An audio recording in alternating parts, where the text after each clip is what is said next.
কিন্তু আপনার স্ত্রী তো আমি দেখলাম এই বছর সিনেমা ছাড়ার ঘোষণা দিলেন।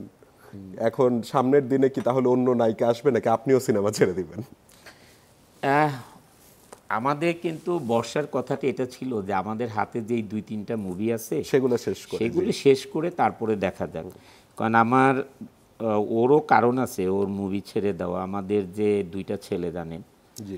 আমার বড় ছেলে এখন 8 পারা কোরআনে হাফেজ, আলহামদুলিল্লাহ। তো ছোট ছেলেও কোরআন রিডিং খতম করেছে, দ্বিতীয়বার আবার মানে আরেকবার শেষ করার পরে তারপরে মুখস্থ শুরু করবে আর কি। তো ওর তো এখন 7.5 বছর, 10.5 বছর। তো যখন বর্ষা ফার্স্ট প্রেগনেন্ট হয় তখনই কিন্তু নিয়ত করি আমরা যে আমাদের বাচ্চাকে আমরা মুফতি বানাবো ইনশাল্লাহ।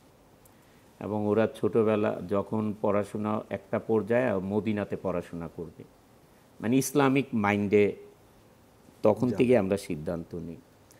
এই জন্যে ওরা কিন্তু মানারাতে পড়ে, আমার 2 ছেলেই মানারাতে পড়ে, যেহেতু ওইখানে ইংলিশ মিডিয়ামের সাথে সাথে অ্যারাবিক পড়াশোনা করায়। এবং ওদের কিন্তু এই যে জোহর নামাজ ওরা কিন্তু পড়ার পরে ওদেরকে ছুটি দেওয়া হয়। এই যে একটা ইসলামিক আদব কায়দা শিক্ষা, এটার সাথে সাথে ওরা আবার কি করে, যখন বাসায় আসে খাওয়া দাওয়া করে, টিচার আসে, টিচার যাওয়ার পরেই মাদ্রাসায় চলে যায়। আবার এশার নামাজের আজানের সময় যখন দেয় তখন বাসায় আসে। ওরা আমাদের চেয়ে বেশি বিধি।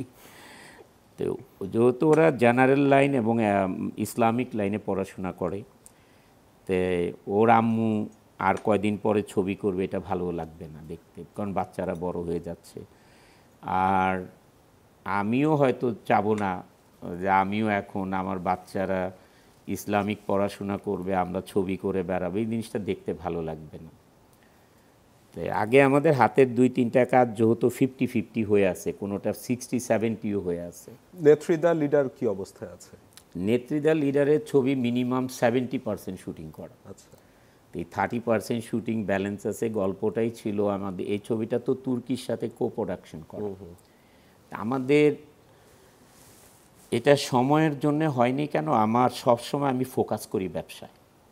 যখন দেখলাম এই প্যান্ডামিকের পরে যে ব্যবসা বাণিজ্যর এই ইউক্রেন যুদ্ধতে আরও বেশি ধস নেমে গেল, এই জন্যে তখন সিনেমার দিকে সময় না দিয়ে আমি ব্যবসার দিকে বেশি সময় দিতে হচ্ছে, নাহলে এত বড় কর্মসংস্থানটাই ধ্বংস হয়ে যাবে আসলে।